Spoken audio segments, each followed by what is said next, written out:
I used to do lots of things.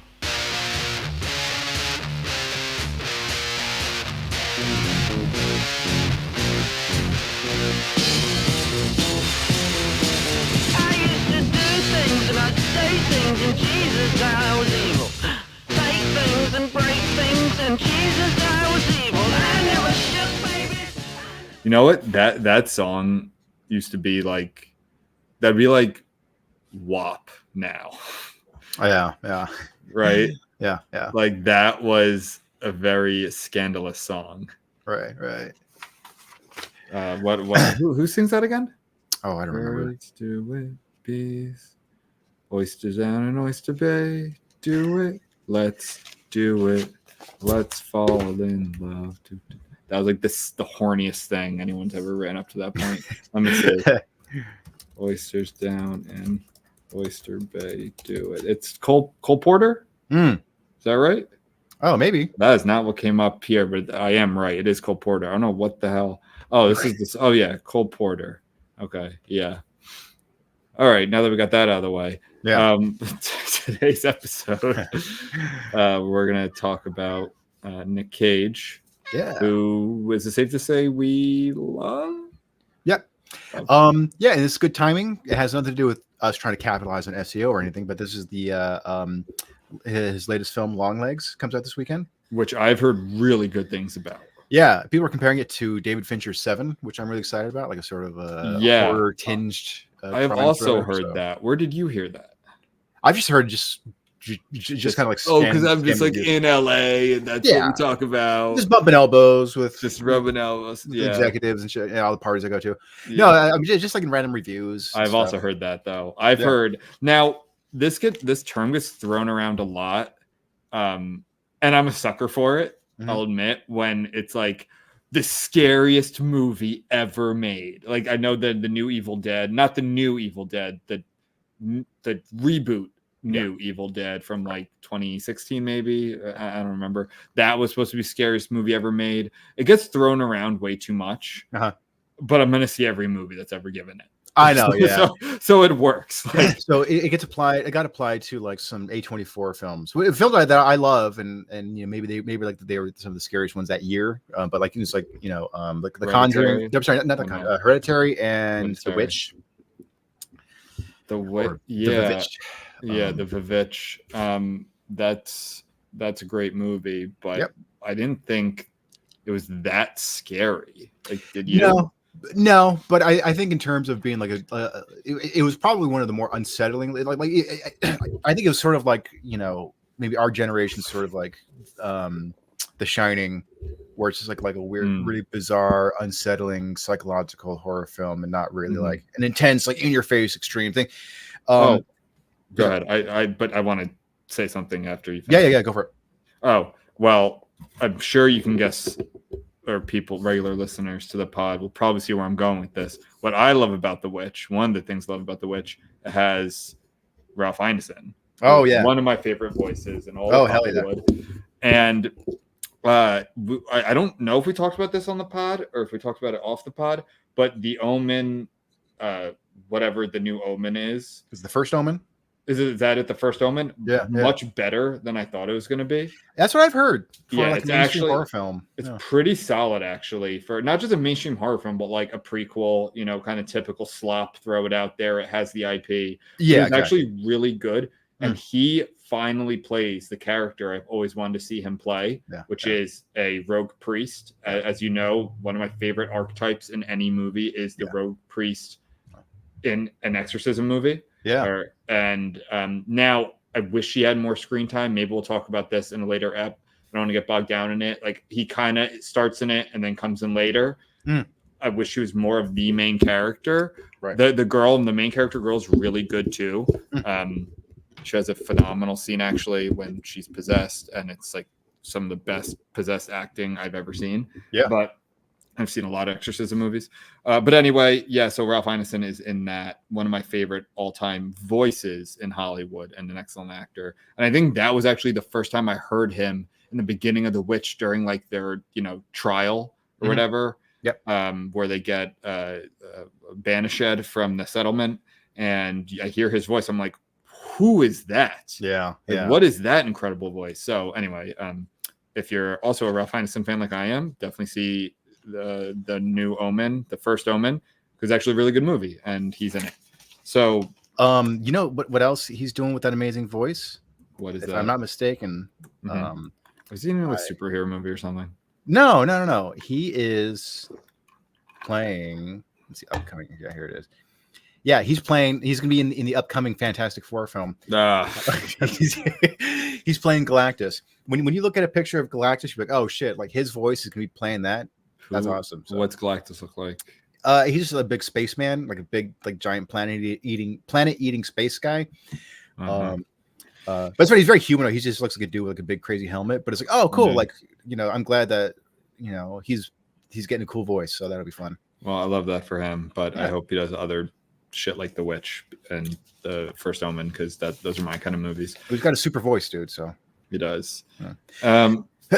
So we're talking Nic Cage. We do appreciation episodes of actors or directors or whatever, but this is stemming from an article in the New Yorker titled "Nicolas Cage is Still Evolving," and the actor talks about the origins of adaptation, his potential leap to television, and the art of keeping it enigmatic. And this is by Susan Orlean. I always want to say Orlean, just like pronounce it that way because I'm a fancy boy, but it's Susan Orlean, and who, of course, have you seen Adaptation? No, I haven't. It's on my list. It's like one of those movies that keeps popping up. It's amazing. Writing, so yes, you would love it for that. It is the definition of a meta movie. Like that's the point. So it's kind of hard to explain. Like it's Nic Cage playing Charlie Kaufman and Charlie Kaufman's twin, who doesn't actually exist. And I always forget her name, but not Kate. I always want to say Kate Blanchett. It's not Kate Blanchett, but it'll come to me. The woman who plays Susan Orlean plays a fictionalized version of Susan Orlean. It has it's just it's a very meta story about being a Hollywood writer. Brian Cox has one of the all-time best, I think, rants in it, where he's playing a famous writing teacher who I believe was a real person. I actually have his book. Oh yeah, it's Mick something, right? It's an Irishman. Robert McKee, yeah. Robert McKee, yeah. He has an all-time great rant in that. It's just so I actually looked at all of my Nic Cage movies from my list that I've rated, I've watched and rated. So I've watched 1, 2, 3, 4, 5, 6, 7, 8, 9, 12, 13, 14, 15 Nic Cage movies, but I've only rated, so a lot of those were like Con Air. I watched when I was younger, The Rock, Lord of Face War. Off. Somehow, actually, I did watch and review Face Off. Kick Ass, which I'm shocked I haven't reviewed because I do love that movie. So out of the ones I have reviewed, 1, 2, 3, 4, 5, 6, 7, 8, 9, Adaptation's by far the highest rated at 93. And 93 is such a good movie. I think you should watch it as soon as possible. That would be the only movie on here that I'm like, you have to go watch this movie, Joe. And I heard it's one of the few movies that captures like the writing process really well. It seems like very few movies do I watch. I mean, I think Amadeus did a pretty good job when it came to like musical genius, and like the portrayal of it. But then, too often when I watch a movie where the main character, or at least one of the main characters, is a creative person, and either like they're struggling with it or they're portrayed as a genius, I rarely ever buy it. So I'm always fascinated. I was like, oh, cool. Like I'm curious. I want to see a film where it's like, cool. Like you guys dove into the creative process. It literally starts with that, like the opening, like the opening monologue to Adaptation is like being a writer, and it's really well done. And I'll just leave it at that. By the way, the actress is Meryl Streep. I don't know why I always confuse Meryl Streep and Kate Blanchett. Like they don't look alike. They don't different like completely. Like different generations. I don't know why. I just can't remember the name Meryl Streep, but I never can. Oh, Chris Cooper, who I like a lot. He's one of those actors who like Chris Cooper's kind of the definition of like, oh, I know that guy, but no one really knows his name. He's one of those guys. And Tilda Swinton's in it. Ron Livingston, Maggie Gyllenhaal, Judy Greer. So just a lot of. I mean, this is over 20 years old now. It's 2002. But if we're gonna just start off the bat there, lesson from this episode is to go watch Adaptation if you haven't watched it. So let's talk a little bit about the article itself and then get into like broader Nic Cage. Yeah. Anywhere you want to start? Any of the questions, any things that he said? Yeah, go ahead. Yeah. So there's a quote here that really stuck out to me. So he it's early on in the article. He says, "I'm not afraid to use repetition or copy another actor to get a sound that I'm looking for. That to me is more approaching it from a composition or a musical standpoint. There's a sound that actor had that I think would work for this character, but for some reason the explosive." So what I love about that is that it kind of reminds me a little bit of this condition called synesthesia. You know what that is? No. So synesthesia, I've got the definition pulled up right here. So here's the technical definition. That's convenient. I know, yeah. Synesthesia is the production of a sense impression relating to one sense or part of the body by stimulation of another sense or part of the body. So the more the most common form of synesthesia is actually related to music. So I had a music instructor in college who had synesthesia. So he had perfect pitch. So you can play any note and he'll tell you what that note is. He'll tell you if you're sharp or flat or if you're out of tune. It's very cool. Yeah, very, very, very few people have that. But in addition to perfect pitch, he also had synesthesia. So when he heard a piece of music, he would see colors. Like he would say, "Oh, the key of G major sounds very green. The key of A minor sounds very red." There's another name for that. It's called autism, and that's not a joke. Like it actually is. Yes, I've watched videos of that where this guy who can like learn any language with he learned Icelandic in like 3 weeks, one of the hardest languages to learn. He went on like a talk show and spoke Icelandic. He could,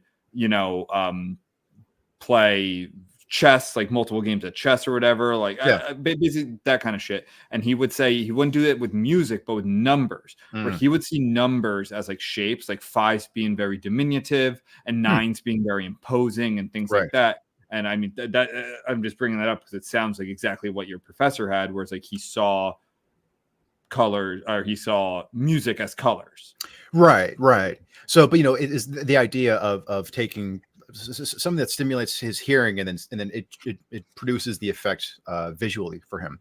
But yeah, like kind of like you pointed out, like it can work for other senses as well, I guess. But I thought that was an interesting approach to Nic Cage's acting, where it's like it's not so much that I'm trying to convey that I'm trying to embody a character, a fictional character. I'm trying to breathe life into something that's on the page. It's like I'm approaching it from a musical standpoint, which is like, what is the sound of this character? And it's not just the voice, but it's like translating the emotion of the character into sound and then embodying that sound physically. I thought that was actually a really interesting process. I've never heard anybody approach acting that way. I mean, I read this whole thing and I don't remember that part. Maybe it's near the beginning. It's a pretty long article. So that reminds me of two things. One is like, it almost kind of sounds like abstract art, but for acting. Yeah. You know what I mean? Where it's like, are you like, I'm not just a hater of all abstract art at all. Sure. Yeah. I think a lot of it's trash, but I also think when it's done well, like it does evoke the emotion or maybe provoke the emotion that, it's going for. And when that's done well, that's actually, it's almost like a magic trick in a way. Yeah. Like if I'm a sucker, I always say I'm a sucker for like very religious art. Like I love Renaissance art with the Virgin Mary holding Jesus or something like that, and the Dolorosa and very powerful emotional Renaissance paintings. If you can provoke that out of me, if you can pull that out of me with just lines and shapes, like that's incredible. Yeah. And I can appreciate that, and to me that's kind of what like Nic Cage is talking about with his acting, where it's like he's being sound waves in acting. He's doing a different level of acting, which maybe like abstract art works sometimes and sometimes doesn't work. Right. I mean, Nic Cage, as much as we love him, he does have a fair share of stinkers. He does have. I want to talk about that. Is it? Don't get me wrong. I have all the movies I've watched, Nic Cage movies here, and they're not all 93s. Yeah. But I don't know if that's always Cage. I think a lot of that, like, to beat around, not to beat around the bush. So the most recent Nic Cage movie I watched, The Retirement Plan. I mean, that movie almost felt like I give it a 35. That movie almost felt like it was an incomplete movie. Like, and I don't think he was bad necessarily. Like, one thing I would never, Nic Cage never mails it in. Yeah. And I can appreciate that. Even though I can't stand him on like Twitter and online, like Ron Perlman actually, I think had the best performance in that movie, but it was just an awful movie. It was an awful movie. And it was also, it feels like one of those movies where, you know, people joke like Adam Sandler will just make a movie that happens to be set in like a tropical island so that he can fly all his friends out and they can just like film a movie and just a vacation. Like, it felt like one of those. Right. But he always gives it his all. Well, also I think, you know, I don't know exactly. I think it was mostly like late 2000s, like late odds in 2010s. He did not do a whole lot of great film. And he did a lot of films, like a lot of like weird sort of like $10 million action movies in China sort of thing. And from what I understand, it was sort of like he was going through money problems. So it's sort of, okay, I just need to make a, so there was kind of like this weird awkward period where he was kind of a joke for a bit. I don't know if it was just because of his performance or at least just like the quality of his movies were just like, it's a Nic Cage movie, whatever. He's kind of past his prime. So what age was, so let's see, I'm on his IMDb, not IMDb, I'm on his Wikipedia, like around Ghost Rider. To me, Ghost Rider is kind of the epitome of that age, like Bangkok Dangerous. Yeah. But then he also did National Treasure. Yeah. National Treasure 2. Yeah. That was it. National Treasure was 2004. So yeah, I mean, I don't know. I don't just want to and they did Kick-Ass in 2010. So anyway, yeah, that I'm glad you pulled that part out of it. He even addresses here, like, I'll read her question from the little I know you, admittedly little. I feel like the public persona is very much at odds with what you're really like. I mean, people expect you to be a madman. Is that partly intentional? Yes, it was all by design. Because you're almost scholarly, you know, you're a very mellow, thoughtful manner. He says, true, I'm attracted to things that are different. I think of film performance also musically, and then that's what you just read, that quote. So he's actually like not just this, you know, I think people think of him as this meme where he had some entrance on a show. I forget which one it was, but he like does kind of a cartwheel, not a cartwheel, but he does like a kick and he's in his leather jacket. And I do think he's just having fun with it. Yeah. He says here, do you sometimes, or she asked, do you sometimes take a part just because it's going to be fun to try? He goes, absolutely. That's exactly the reason. I'd rather do that than TV commercial. And then he talks about how, and I want to segue into this part of where he did a commercial when he was very, very young because he had to. He hasn't done any TV really, very little. Yeah. Is Nic Cage one of the last kind of movie stars? Probably, yeah. I would say, like, who are the last just kind of pure movie stars? Tom Cruise. Definitely Tom Cruise, Denzel. Yeah. You know, maybe like a Tom Holland is going to be. Maybe. I guess Spider-Man. Yeah, Spider-Man. Maybe because he it seems like he's mostly just famous for the Marvel stuff, but then true. I can't think of anything else that he's done that's really. So I guess it shouldn't just be only does movies, but like a wide range of movies. But he's not like, I don't see, like, Nic Cage isn't going to do like an AMC show. Right. He isn't going to do even an HBO show. At least I don't think. He is doing an Amazon show. He's doing the Spider-Man thing. Oh, is that a show? Yeah, Spider-Man Noir. Yeah. Really? Yeah. Because he voiced the character in Into the Spider-Verse or whatever. Across the Spider-Verse. Yeah. All right. Well, yeah. I mean, here he talks about how he kind of like he's really into the golden age of, or even that period was like between the golden age of Hollywood, or would it be golden age of Hollywood? Like right here. Let me just read it. Yeah. So, you know, he talks about how he did a pilot 1 million years ago, he says, and that he didn't want to do TV. He was avoiding TV. And then she goes, in that sense, you seem very old-fashioned. He says, yeah, I think I am a little anachronistic to the times that we're in. But I also don't know that the crazy guy or the madman perception that the public may have about me would fit so well into the golden age. Unless you're top of the world, Ma, Cagney and White Heat, they were doing it then, they're all going off a little bit. They were all going off a little bit. So like, yeah, some like, I guess what he's saying there is that, yeah, some even back then, some of the actors were crazy. But he talks about, right here, I thought TV could be a dead end and sort of the death of the golden age film star, which I think he kind of, he wanted, yeah, he says, I felt watching James Dean or Marlon Brando or Cagney, because that's why he got into movies. I think he wants to hold himself kind of to that standard of performance and effort, and even if he falls short a lot, like he's not just taking what's easy necessarily. Like he takes a wide range of roles. He talks about how he plays characters that aren't like, he like basically doesn't want to be typecast, right? And I think that's one of his signatures, that you never know what you're going to get with him. Have you seen the Nic Cage losing his shit, by the way? What's that? Okay, so they talk about it in here. I wish I'd known that they were going to talk about it, because it's hilarious. So it's funny because the video is old. We used to pregame to it in college, where we would just put it on like a Thursday afternoon, like cracking our first beer for the night, and it's just what it sounds like. It's a compilation of movies where he's just losing his shit, like screaming, doing fun, and it's amazing how many there are. It has Face Off, it has Bad Lieutenant, Protocol New Orleans, it has Raising Arizona, Vampire's Kiss, all of these. Of course, the classic one where I put my name here, not the bees, is The Wicker Man, where he was the Wicker. No, not the bees. So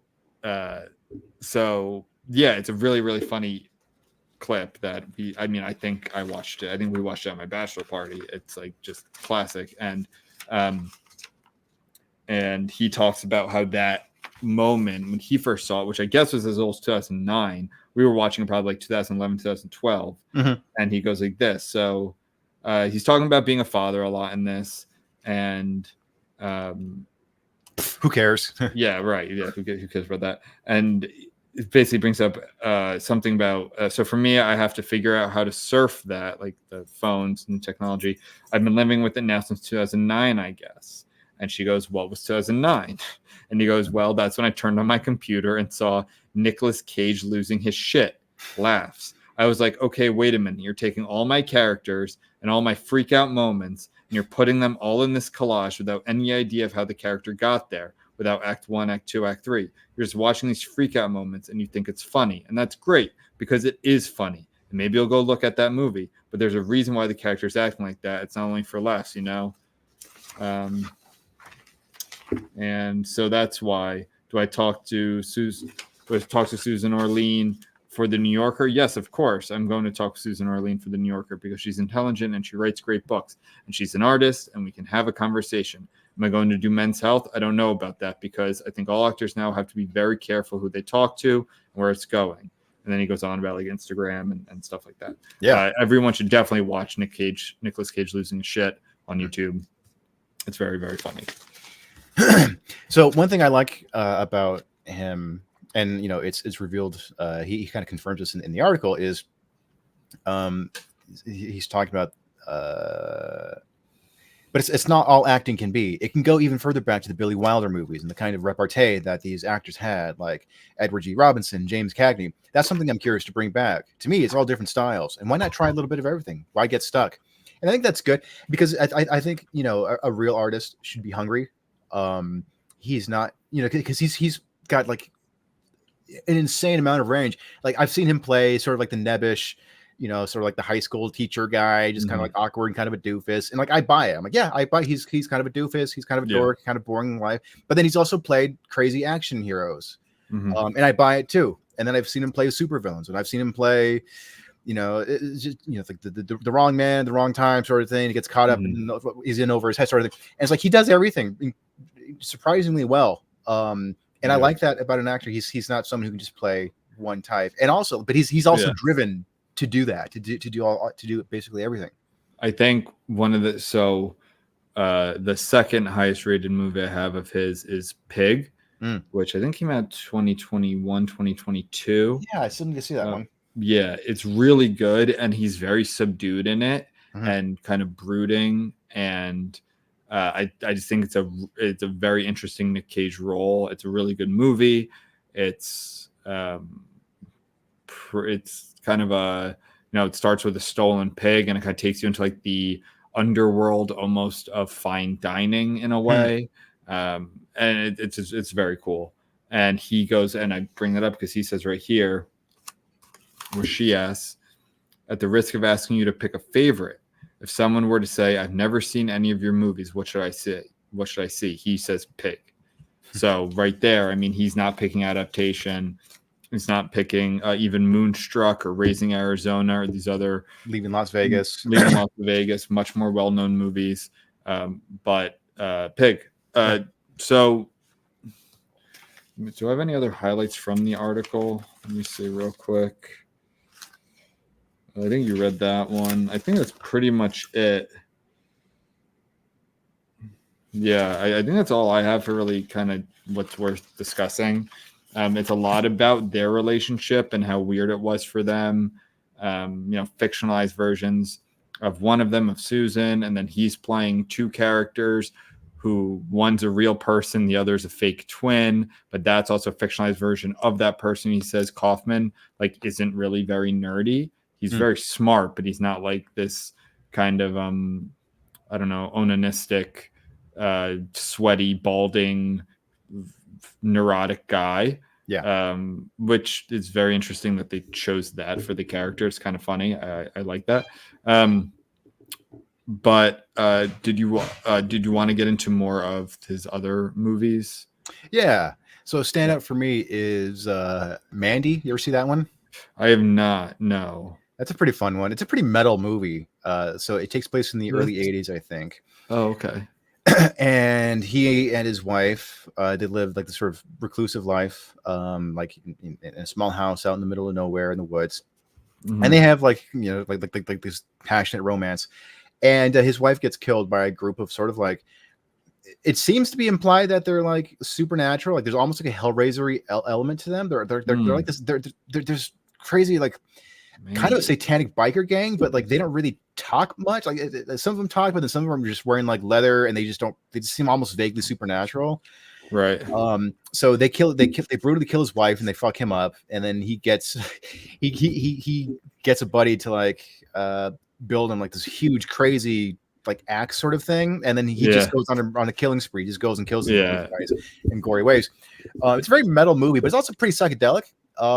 So it's definitely a movie where it's like, okay, it's a very simple plot line. It's a revenge dramatic. Exactly, yeah. But it is also super stylish, and it's a very heavy metal movie, and it's psychedelic, and it's gory, and it's like a very kind of like modern day grindhouse type of flick. So and it's him just going all out. Yeah. So yeah, I recommend it. It's pretty solid. So yeah, that might actually be on my list. If it's not all added. So these are movies that I've not seen of his that are on my watch list. It's Mandy now. I can't remember if it's on there or not. Color Out of Space, I know, is there. Lovecraft one, yeah. Yeah, Lovecraft one. The Weatherman, Vampire's Kiss, Dream Scenario, and now Longlegs, which I think comes out like today. Yeah. So those are all on movies I've seen that I have not, before I was reviewing movies, are Con Air, The Rock, National Treasure, Lord of War, Kick-Ass, and The Unbearable Weight of Massive Talent. Or that one, that one I started. I can't remember why I didn't finish it. It wasn't a bad movie at all. I don't know what happened. Maybe left streaming or something while the next day. It was something like that. So I actually have to finish that. But I know I started it, which is very strange. It almost never happens. So then I talked about Pig. I gave an 85. Retirement Plan at 35, the Adaptation 93. So other movies I've seen of his, if you want to discuss any of these, let me know. Moonstruck, 77. Raising Arizona, 84. Leaving Las Vegas, 76. Face Off, 56. Lieutenant, Protocol New Orleans, 65. And Joe, 81. Which I don't remember at all what Joe is about, but I did. Weird. Dick. Yeah. Yeah, I love those 3 action movies that he did in the mid '90s. So it was Con Air, Yeah. The Rock, Con Air's and sweet. yeah, Con Air, The Rock, and Face Off. That was sort of like his transition because I think before that he was doing comedy and drama, and then that was him going all out action. Face Off is the most ridiculous of them, I think. It's so ridiculous. It's and it's unbelievably like, dumb, but it's yeah. incredibly fun. It like I remember watching it and just constantly being like, oh man, bummer. I'm not going to anyway. Face Yeah, Off. like there are so many elements that are so dumb. Like just the idea of like putting It's but like so for whatever bizarre. reason, when I watch it, I'm like, I buy it. Like it's the whole movie's so dumb. And how does it start? Isn't like, does it start as an accident, or are they always going to?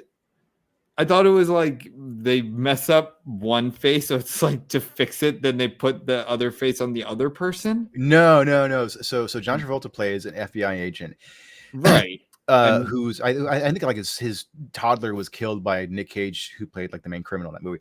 So he's got like the sort of vendetta against him, right? So he's going to undergo this procedure. They managed to catch Nic Cage's character, and but I think like there's a bomb or something, and like his brother is in prison. Nic Cage's brother is in prison, so they take Nic Cage's face, they put him under, they put his face on John Travolta's face. They switch faces, right? And I don't know, they somehow ignore like body shape and size and all that stuff, but so John Travolta is running around as Nic Cage, played by Nic Cage. And we're like, okay, we're gonna put you in that prison, and you're gonna have magnetic boots so nobody can escape or whatever. And and we want you to get close to his brother so you can find out where that the information where that bomb is or something. Right. Yeah. But then Nic Cage wakes up and he goes, "Oh hey, like I got John Travolta's face on my face, so I'm gonna pretend to be the FBI agent. I'm gonna fuck up his life now to get revenge." So yeah. The Pollux. Yeah. Alessandro Nivola plays the brother. Oh my god. Yeah, it's a ridiculous plot. I don't know. I guess I haven't read that review so in a while, but it's an absurd plot, and I guess I couldn't get into it. I remember leaving Las Vegas being like, one of my biggest gripes with it was he's not in it that much. Yeah. And it's like he's so good in the beginning, and then he's like barely in it through most of the movie, and it's about her I don't give a fuck about her talking to her therapist. Yeah.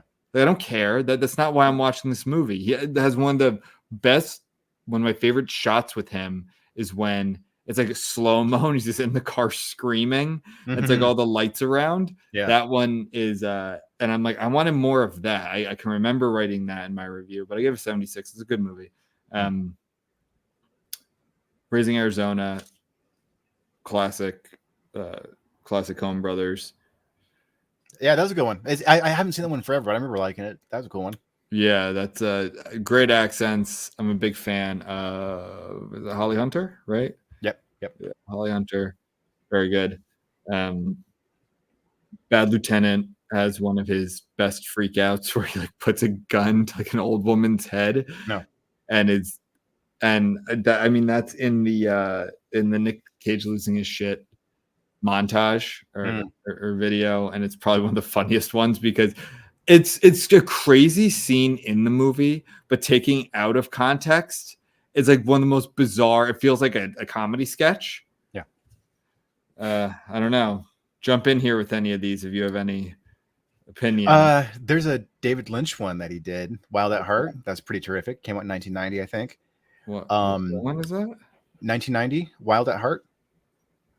So that movie, I think, kind of, I don't know if it kicked off this weird trend of the 90s. It was probably one of the first films of the 90s. So and like the first half of the 90s, like there was like this weird trend of like crazy, you know, passionately in love couple that goes on a road trip. Yeah. Involving crime. So Wild at Heart is that. Then you had True Romance, the True Tarantino Romance, wrote. And then you had what's that other one that Oliver Stone did that Tarantino co-wrote? Or what's the one with Brad Pitt? California. California, yeah, California with the K, yeah. What's the one that Oliver Stone did? The Natural Born Killers.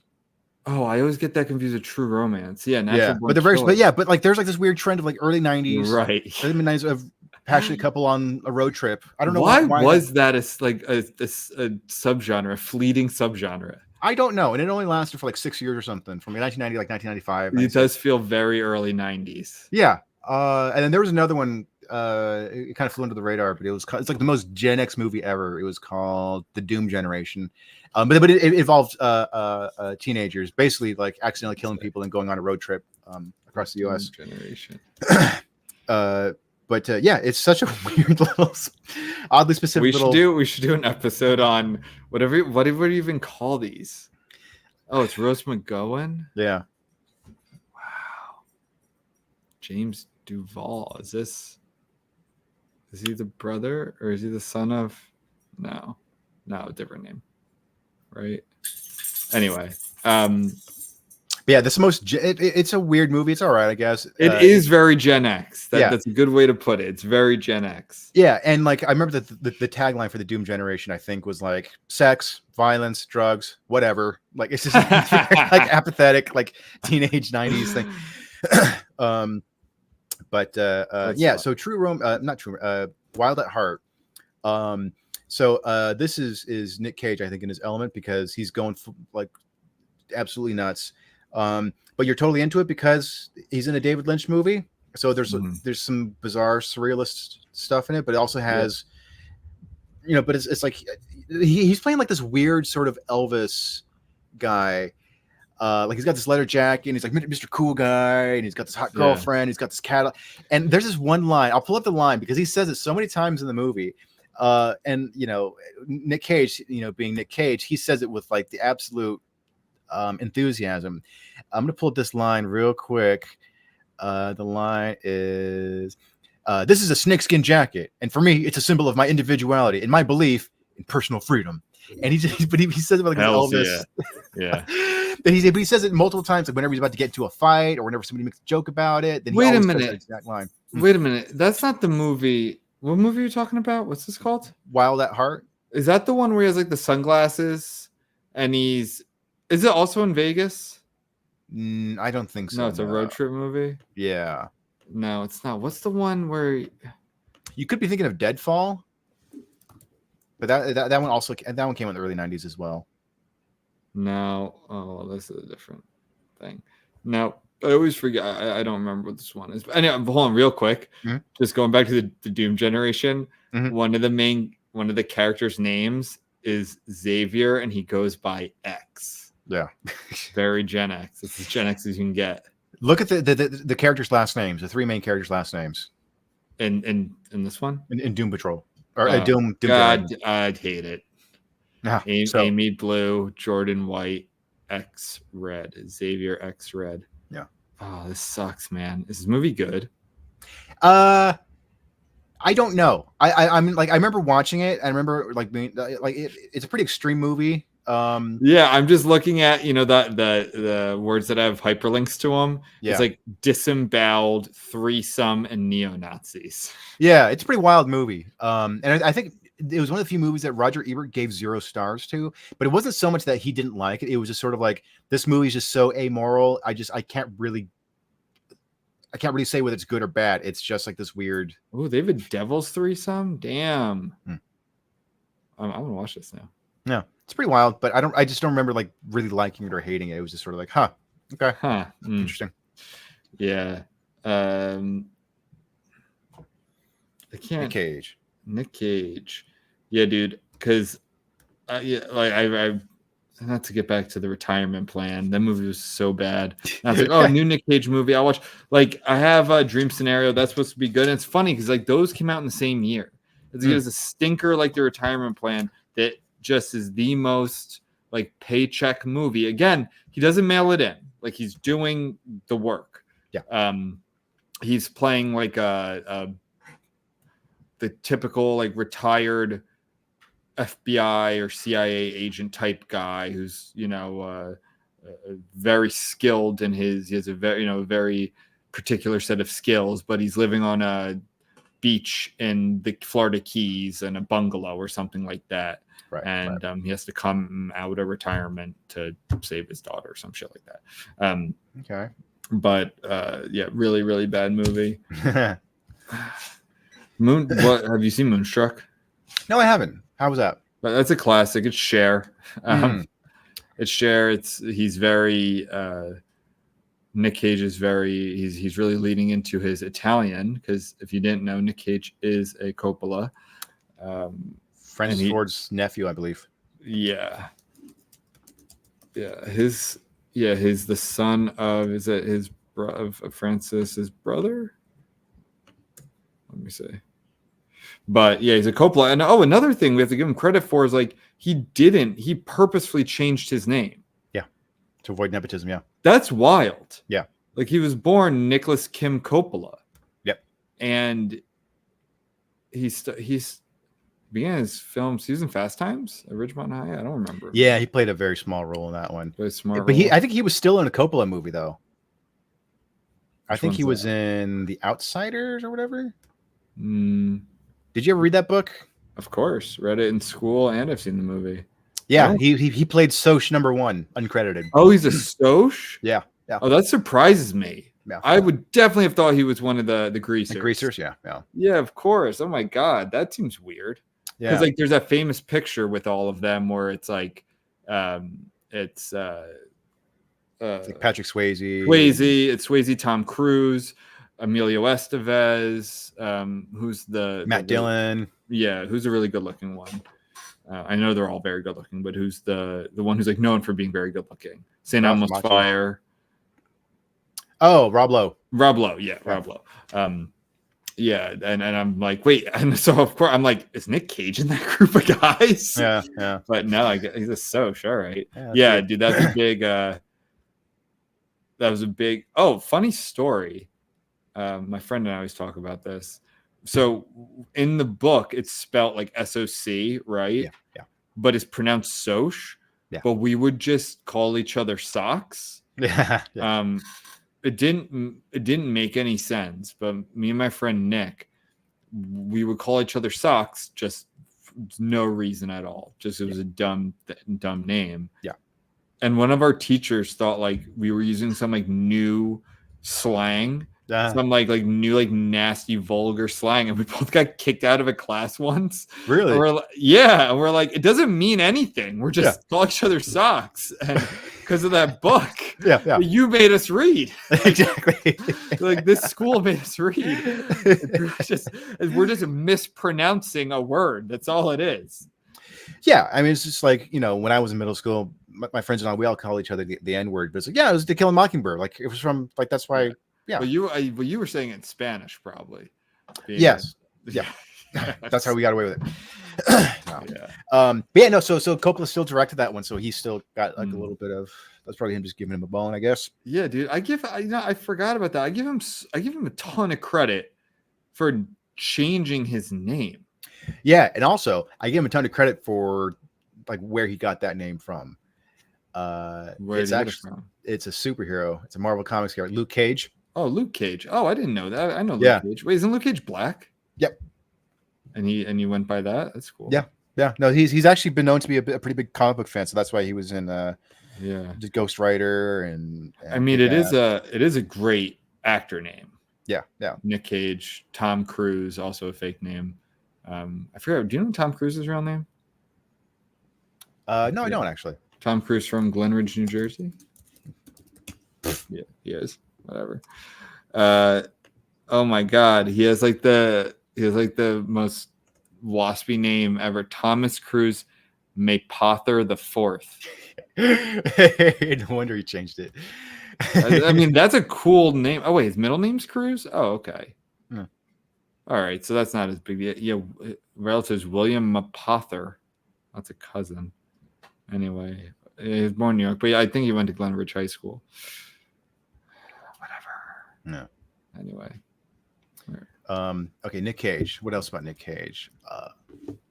He did graduate from Glenridge High School. I had to clear that up. All right. I don't know, man. We love him. I try and see as many of his movies as I can. I know I've had a bunch on there for a while. I love in The Weatherman. I haven't seen it again, but I just always loved him walking down the streets of New York in like a suit with a bow and arrow over his shoulder. Yeah. And I just remember the line from the commercial, from the trailer, like on TV growing up, because I think it's like a mid-2000s movie. And he's like, and now that I carry a bow and arrow around, people don't mess with me anymore. And it's like a really funny line. Yeah. Yeah. Oh, he was in The Croods. That's cool.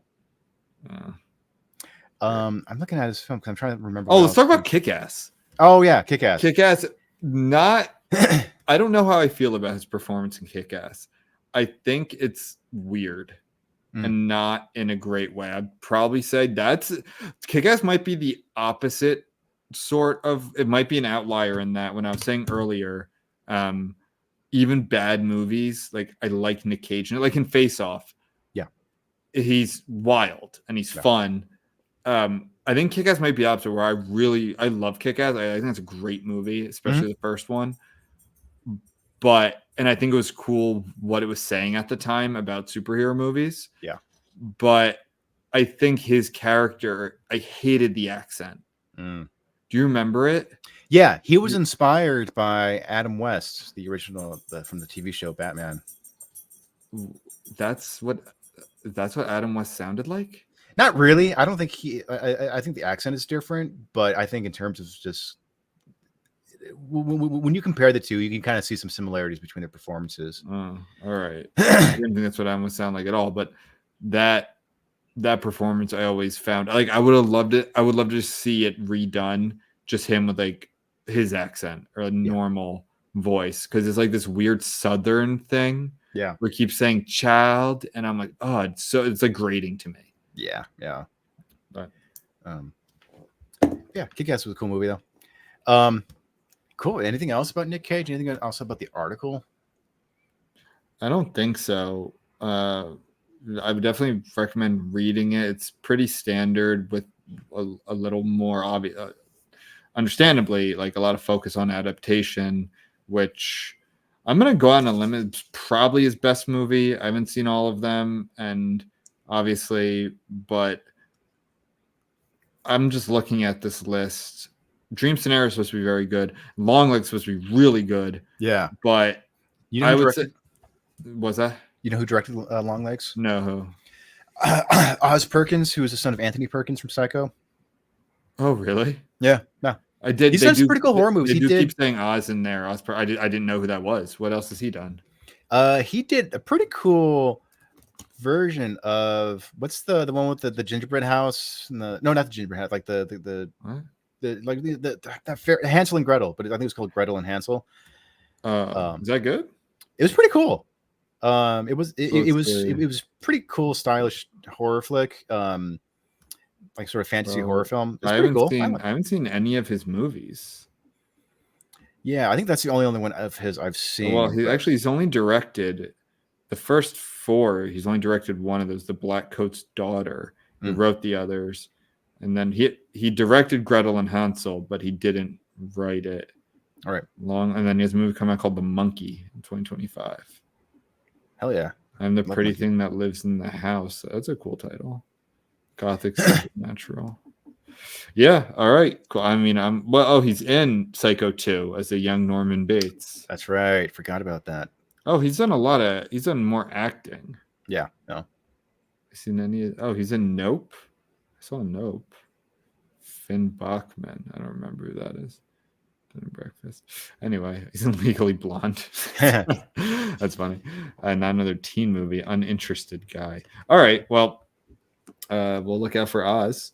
Definitely want to see Long Legs. And anything else you want to talk about? I just want to wish Nic Cage good luck with his career. We love him, dude. We did a whole episode. I don't even know. Probably between 10 and 30. About weirdos. Oh, that's right. Like, we love people like this. Yeah, they make it fun. Like, Nic Cage is part of that. Like, oh, they talk. You know what? Really quick before we end, I do want to talk about, because they talk about, like, they have this really good point in here where the whole concept, like I think this started with reality TV, which then was overtaken by social media, where it's this concept of like there's no more mystique anymore with our celebrities because they're so open about everything. Yeah. Like they're tweeting about current events, they're posting on Instagram, they have TikToks, whatever it is, and how it like everyone just ends up becoming ironic and chewed up and spit out. And again, I'm not like, world's smallest fucking violin for celebrities. That's not what, but it's like, it's fun for culture when there is still a mystique to celebrities.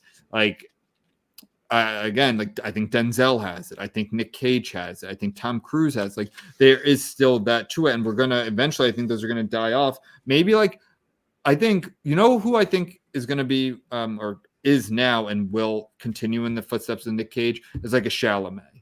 If he listens to like Leo, who said, don't do anything with capes, even though he technically wears capes in like Dune, but like no like superhero stuff, don't do TV. Like I think Chalamet can be that. I don't see Chalamet like making political rants and stuff like that. Right. I think he could be an example, but it's this, I can't find it here. I forgot to mark it down.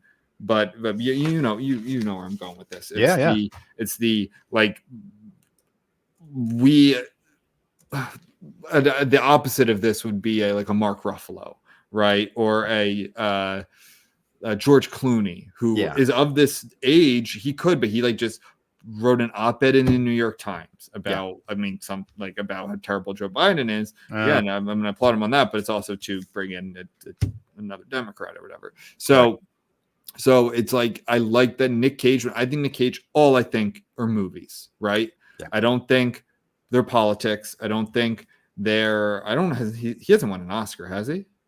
Nic Cage? Does he have an Oscar? Yeah, for leaving Las Vegas. He won an Oscar for that? Yeah. Oh my God. Are you serious? I'm dead serious, yeah. I know he's definitely nominated for sure. Okay. I'm 90% sure. But I'm 90% sure that he actually won for that. I'm shocked. Not because I think he's great in that, but he's like not in it a lot. Let me see real quick. Sorry. Does Nic Cage have an Oscar? 96. I bet you that's it.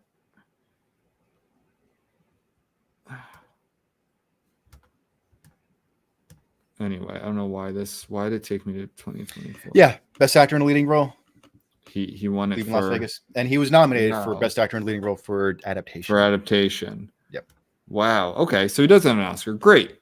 But like, I don't think of him as like making political speeches or campaigning for and anything else, any sort of activist group or any politician or whatever. It says, I just think fun acting. He seems to still be having fun. And that's what I like. He's also, I mean, like he's his own genre now. And I think that's kind of where what I think of when I hear the term movie star, because it's like, that's right. When people say, "Oh, I'm like nobody says, oh, I'm going to see the new Chris Hemsworth movies." No, you're going to see Thor, or you're going to see exactly what I was just going to say. Right? We say it with Tarantino. Like I'm going to see whatever the next Tarantino movie is. I'm going to probably see at least over time. I mean, he did like 4 movies last year or something. Yeah. So like I'm going to see Nic Cage. Like even if I'm just scrolling and it's on my list, I'm like, oh, you know what? I can go for a Nic Cage movie tonight. I don't care if it's from 1993. I don't care if it's from 2023. Like, I'm going to watch a Nic Cage movie. It's awesome. And there's very few actors like that left. Yeah. And I think another thing about Nic Cage, too, is that, I think the worst thing that you can be as an artist is boring.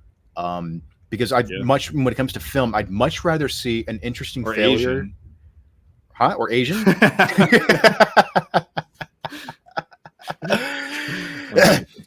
I'd much rather see an interesting failure than a boring success, where it's like, okay, like it was a good movie, but it was also very forgettable and whatever. It's fine. But but like it's like that movie was not very good, but it was interesting. It was original. It took me to weird places that I wasn't expecting.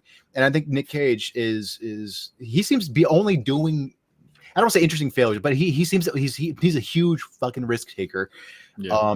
And he's not just like, yeah, I'm gonna play the boyfriend. I'm gonna play, the charming leading man. Yeah. The Hollywood guy's like, no, I'm gonna play the boyfriend, but he's also a serial killer, or something like that. Or he just goes on, he just loses it on something, Right. and overacts, and that's fine and that's fun. Like, even I'm looking at these movies here, it's like in Pig, which is a really, really good movie. Yeah. He doesn't do that, and he just gives a solid performance. But then in a movie like Face Off or Bad Lieutenant, like Face Off or Bad Lieutenant, like, they're wild movies, they're ridiculous plots. Yeah. And he just gives it everything he's got, and that in itself is entertaining. Of course, I that's a big part of my reviews and ratings are individual performances, but it's not everything. But like, that makes it, I'm sure Bad Lieutenant with like most other actors would just be like a boring crap movie I couldn't even recommend. Right. Yeah. So good luck to you, and thank you for everything that you've done. And I like that Long Legs. Like, I hope it's really, really scary. Yeah. And he is becomes like a horror icon, or like, that'd be sweet. Cause I think he's playing the killer, right? Yeah. Right. So like, that would be really cool. Like, at age, whatever age he is, he's in his 60s. Yeah. 50s. I think he's 60 now. Yeah. Like, I'm not saying he hasn't done horror before, but like to be the killer in what's being called one of the scariest movies, in a while. Yep. Some people were saying Silence of the Lambs. I don't think you can ever compare that. Silence of the Lambs is a strange movie in many good ways. Hannibal Lecter's like barely in it.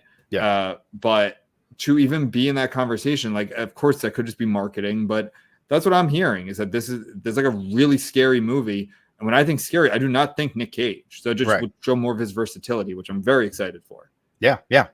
Hell yeah, man. You, brother. Yeah, man. Nic Cage all the way. Nic Cage to the moon. Cage to the moon struck. All right. We have Stay Patreon. reckless, Nic Cage. And sign up for our Patreon, Nic Cage. Yeah, please. One of our tiers. And check out the Medium pub. And send us any questions or topics you'd like us to discuss. Twitter, YouTube comments, whatever. Send them our way and we'll bring them up on the pod. Yep. Stay reckless. Stay reckless.